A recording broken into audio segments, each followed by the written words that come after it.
Hey, so today is day 6 of my 30 days of React challenge, and today I've built a simple thought log app, which I guess is kind of like a Twitter feed. So you post a thought, and it posts it along with the time of post. So let's take a look. Okay, so first I'll do a little demo. So here we have an input and a post button. So I'll post a thought.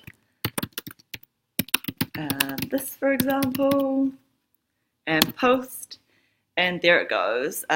Gets posted below with the date, the time, and a button for delete thoughts. I'll type a few more.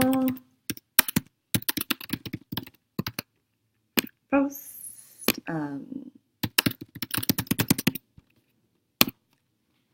There we go. So here we go. We can see the time change.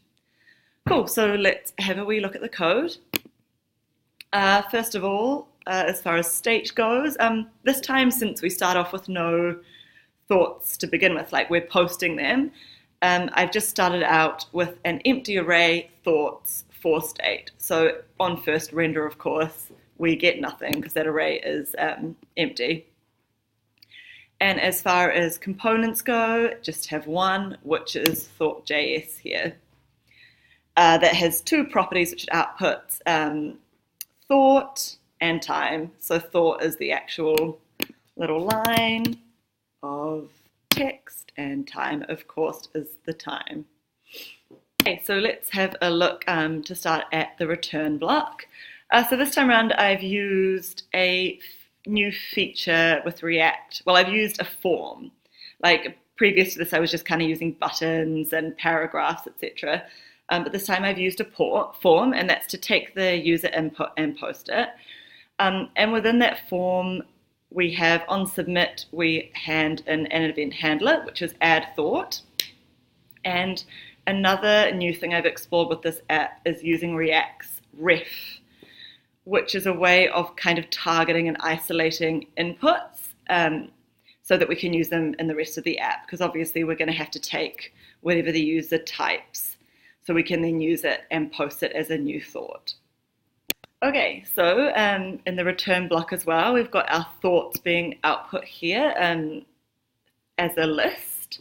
So let's take a look at thoughts and go through that. Where is it? Here we go.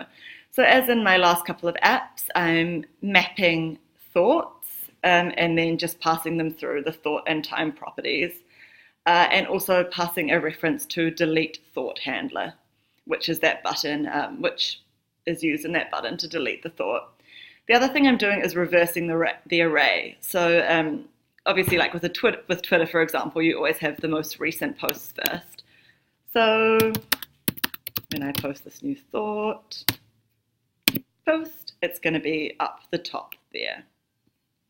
Okay, but in order to render thoughts, of course, we need some thoughts, which is where the event handlers come in. I'm not going to go over the delete thought handler because it's exactly the same as the one I used in the last app. So the one I'm going to go over is my add thought handler. Cool, so I'm just going to go over this line by line. So first of all, since we're using a form, and the natural kind of behavior of a form is to reload the page on submit. So first of all, what we need to do when using a form in React is prevent default. What I'm doing afterwards here is copying my state array, making a copy of that so we don't kind of mess with that original array. And then I'm also creating a new object called new thought, which starts off empty. Okay, so what we do first with this new thought is obviously we need to give it the properties that are being submitted through the form. So first I'm giving it a property called content, which is the actual thought itself. And we're collecting that by accessing what we had down in our form. Where is it? Here, this dot new thought, so that ref that we placed.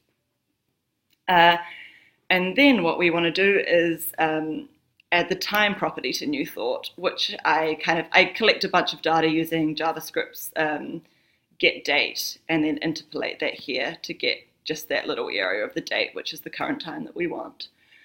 What I do next is take that new thought, which now has two properties, and push it into my copied version of the array, and then set state, of thoughts to equal thoughts, our kind of new array with our copied array with our new thought pushed into it.